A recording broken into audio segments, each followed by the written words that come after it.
PhD comprehensive and qualifying exams are an inevitable aspect of your PhD student graduate process.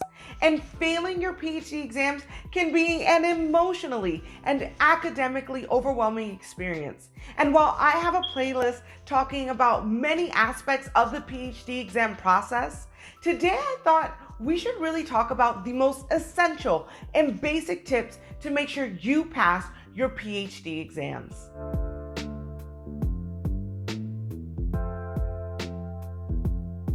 So the first and most essential part of passing your PhD comprehensive exams is to make sure you answer every question. Now I know immediately you're thinking, duh, but I don't mean every individual question that is presented by your faculty. I actually mean within each exam question, there are usually multiple questions embedded within it. And that's because an exam question isn't like past exams or tests that you might have had throughout your academic career.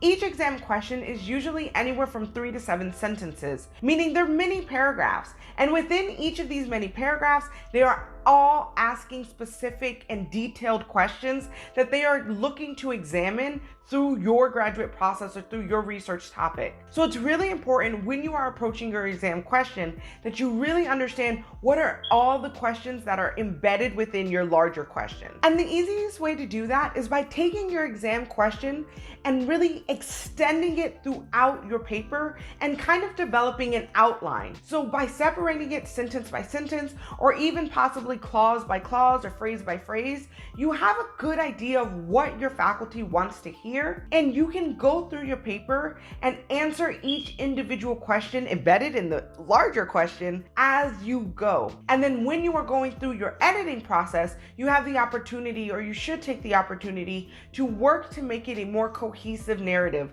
where they're all connected and working together. But by using the question as an outline, you are making sure to get to the nitty-gritty details of each question that is embedded into your larger exam question. Now, it's likely up until this point in your academic career, every time that you've had an exam or was tested on something, you were expected to demonstrate understanding or command of the topic.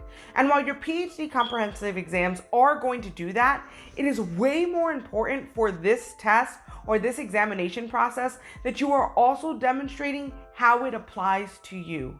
And so it's not just about what the scholars are saying or what the field is about, but rather what are you doing with this information? Or what are you as the future, PhD or future researcher going to build out of this information? And so as a result, the next thing that you want to do to make sure you pass your comprehensive exams is to ground your conversation or ground your responses in your ideas, your research, your topics. And again, that's because your professors already know what the leading scholar is saying in your field. And everybody else in your field already kind of knows what your leading scholars are saying in your field. So your exams are really an opportunity for you to really reflect on what are you going to do with that information? Why is that information important to you, and why what you're going to do is going to be important to the field. So it is so important to bring yourself and your ideas and your opinions into your exam process, because if you don't do that, then it runs the risk of just being a literature review, and that is not a good exam response. You need to substantiate the importance, the significance, the value of these readings in relation to the new ways or the new frontiers or the new ideas that you are able to bring uniquely because you are a scholar in training, and this is your moment to demonstrate what all that training was for. Now, this next tip to pass your comprehensive exams is kind of like a no-brainer, but it's so important that it needs to be said. And that is, you need to make sure that you are editing your responses thoroughly. Now, depending on how your exam process is structured, this may be easier or harder, but generally a good rule of thumb, or something that was very helpful for me, is to separate the days or the times when you are editing and when you are writing. So it's very important to spend a significant amount of time writing and drafting your responses, and then creating a separate amount of time to do your editing. And that's because your brain, when you are in the writing mode, isn't necessarily looking for finite details or mistakes. So it's really easy if you spend all day writing and then immediately go into editing, your brain won't necessarily switch to the editing mode and you'll miss a lot of mistakes. Whereas you separate it out, either spend the morning writing and the evening editing, or Monday writing and Wednesday editing, that gives your brain enough time to kind of separate from the text and to breathe and to really be critical of the grammar, of the syntax, of the, just the word choices that you're making to help build a strong written response. Also, depending on how your exam process is structured, you may be allowed to have outside editors. And so with my department, we were allowed to have people who weren't in our field or in our focus look at our papers and respond. So I sent a lot of my exam questions to my mom or older graduate students that had experience on exams, so I could get back editing feedback on, grammar or word choices, using double words and mistakes like that. This may be an option for you, and if you don't have a parent or support group that can do that, you may be able to reach out to some undergraduates or people inside your cohort to help you edit just your rough drafts of your exam process. But the reason that editing is so important is because it is also demonstrating that you have the technical skill of writing, and that is part of our training as PhD students. So you want to do your best to make sure that your exam questions, or your exam responses rather, are as polished as possible. Also, as graduate students, there's oftentimes this pressure or this fear that we have to demonstrate that we know everything.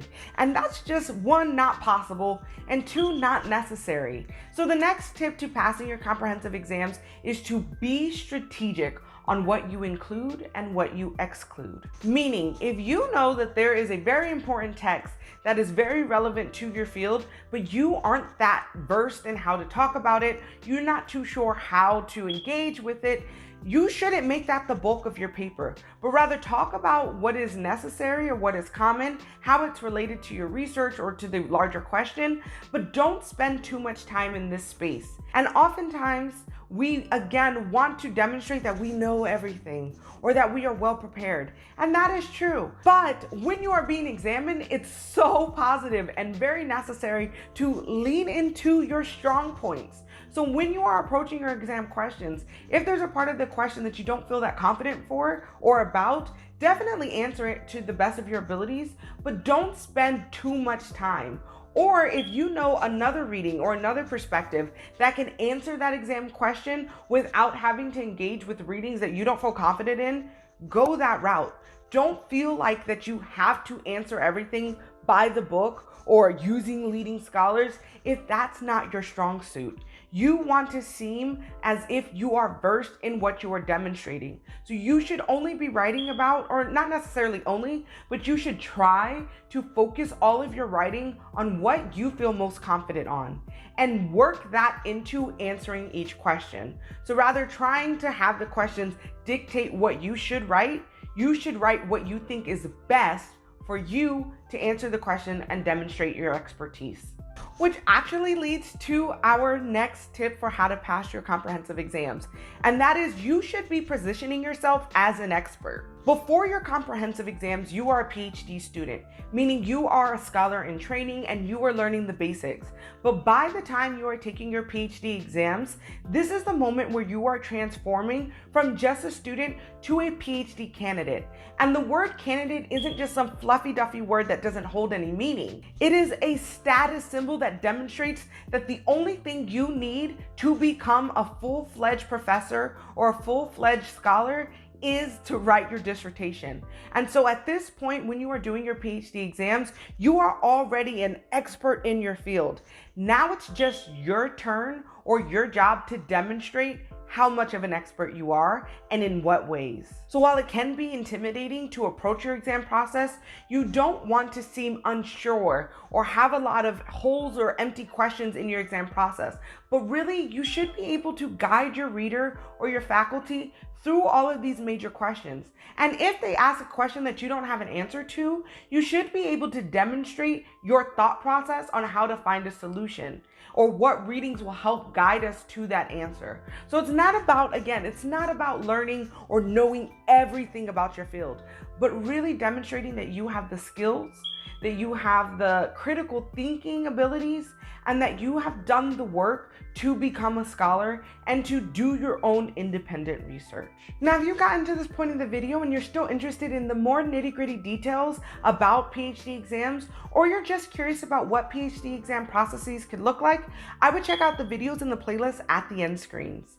If you found at least 2 things useful, definitely hit a thumbs up so YouTube knows that this video should be shared with others.